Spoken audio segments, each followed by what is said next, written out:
Bonjour à tous, aujourd'hui on se retrouve pour réaliser un manche en bois sur ce couteau que j'ai réalisé à partir d'une chute de XC75. On a une lame avec un joli polymiroir, maintenant il ne reste plus qu'un manche pour être terminé. Pour ce manche, on va utiliser un intercalaire en noyer, un intercalaire en padouk, du bois Saint-Martin et enfin deux petits intercalaires en noyer également. On commence par déplacer la scie à ruban et on découpe toutes nos petites plaques.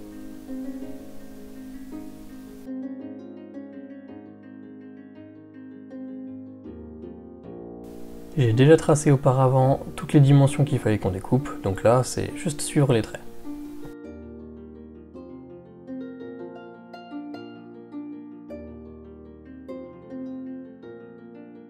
On passe ensuite sur la ponceuse pour préparer toutes mes surfaces à encoller. Tout doit être bien plat et les bords doivent être bien perpendiculaires.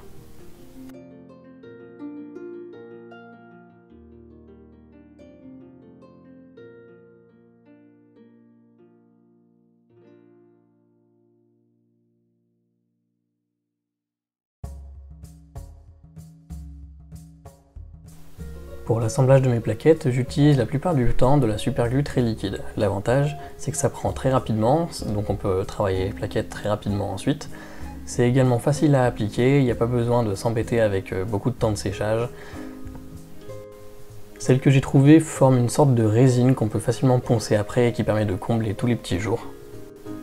Et même si effectivement parfois ça peut être un petit peu cassant, j'ai déjà fait plusieurs tests et pour le coup celle-ci est vraiment très solide. Et de toute manière, une fois que les plaquettes sont fixées sur le couteau, il n'y a plus de raison pour que ça casse. Après être repassé sur toutes les jointures avec la colle et avoir attendu que ça sèche, tout est sec au bout de quelques minutes et on peut passer sur la scie à ruban pour enlever l'excédent de matière.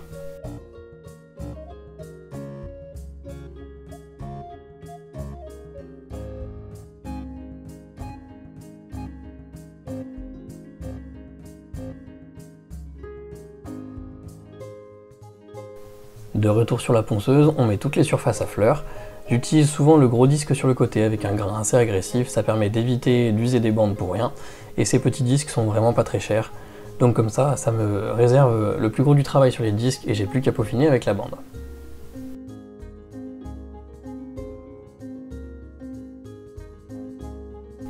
Vient ensuite le moment de percer les trous, les plaquettes doivent être maintenues fixes et de façon précise, si on veut que tout s'aligne parfaitement. On maintient donc les plaquettes avec des petites pinces, on perce à travers notre couteau, ce qui va nous servir de gabarit en fait. Une fois que notre trou est percé, on place le rivet correspondant à l'intérieur, et ensuite on va encore une fois utiliser le couteau en tant que gabarit, et ça va nous permettre de savoir quelle est la position du prochain trou. À chaque fois qu'on perce un trou, on met le rivet correspondant, et comme ça on est sûr que tout soit bien aligné.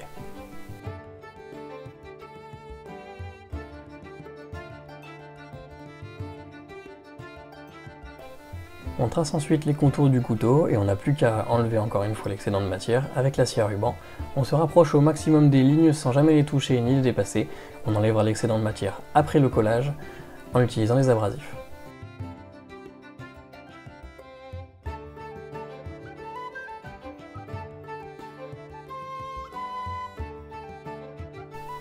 Avec la ponceuse, on va façonner l'avant des plaquettes et on veut que ce soit terminé à la forme finale. Et ensuite on va utiliser le petit disque sur le côté. Moi j'utilise du grain 240 sur ce disque là pour pouvoir polir dans un premier temps à la machine et ensuite on passera à la main.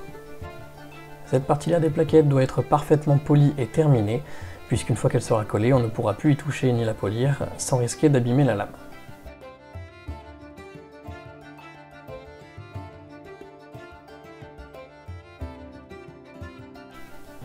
On passe ensuite au collage après avoir dégraissé tous les éléments et décapé la surface du manche. J'étale une fine couche d'époxy sur les faces internes des plaquettes, pas besoin d'en mettre beaucoup, l'important c'est que ce soit uniforme et qu'il y en ait bien partout. On en met également sur les rivets. Ici les rivets que j'utilise sont en bois, donc c'est uniquement la colle qui va permettre de les maintenir, on ne pourra pas les mater.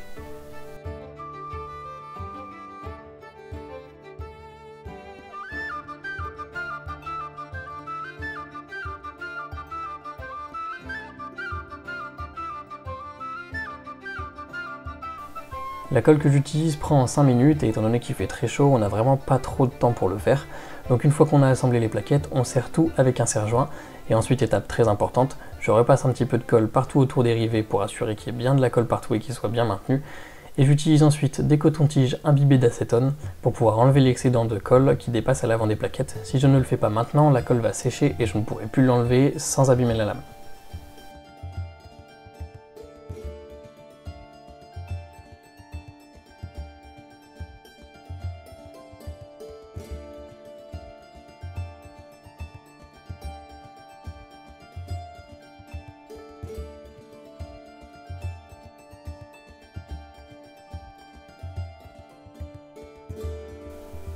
Après une nuit de séchage, l'époxy est complètement durci, on va donc repasser sur les abrasifs, donc d'abord en utilisant la bande pour mettre les rivets à fleurs.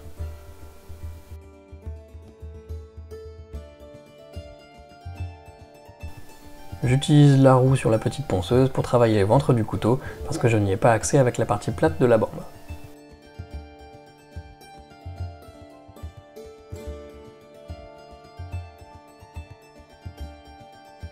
Je mets ensuite le dos du couteau à fleurs. J'utilise un disque abrasif pour ça parce que ça me permet d'économiser des bandes.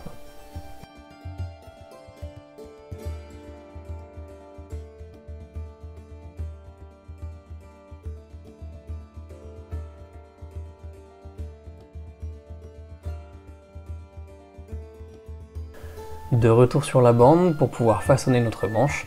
Ici le but c'est de casser tous les bords, donc je fais des pans à environ 45 degrés de chaque côté du manche et ensuite on va relier tous ces pans pour pouvoir faire en sorte que ce soit très confortable. Pour les zones en creux, j'utilise sans surprise la roue sur le dessus de la bande. La dernière étape se fait sur le backstand où j'utilise une bande Trizact pour polir uniquement le dos métallique du couteau.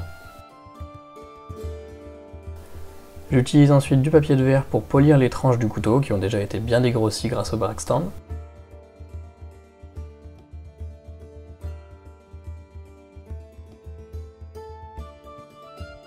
Et on continue le polissage à main sur tout le reste du manche. J'utilise du grain 240 qui va me permettre d'arrondir toutes mes courbes et de finir tout le travail de dégrossissage que j'ai fait avec le backstand et avec la ponceuse à bande. Et je monte jusqu'au grain 5000 pour avoir un grain et un poli bien fin.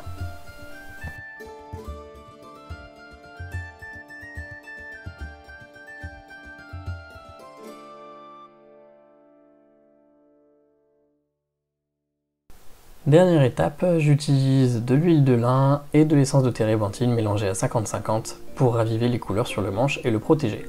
Après un rapide petit affussage sur le backstand, on peut voir que c'est un vrai rasoir et le couteau est terminé. Voilà donc le résultat, je suis très content des associations de couleurs que j'ai fait sur ce manche. Globalement, les tons gris et rouge, ça s'allie toujours bien. J'ai une très belle finition sur la lame avec une jolie émouture creuse. Et je pense que je vais continuer à faire ce genre de manche composée, bien travaillée, avec plusieurs intercalaires, plusieurs matières. Ça donne beaucoup d'intérêt au couteau, c'est pas très compliqué à faire, ça prend juste un petit peu plus de temps, et ça donne franchement un autre cachet aux manches, et c'est tout de suite plus travaillé, plus esthétique. Donc c'est une bonne chose, je continuerai, et je suis très content de ce projet-là. La vidéo touche à sa fin, j'espère qu'elle vous aura plu. Je vous retrouve dans une future vidéo, d'ici là portez-vous bien.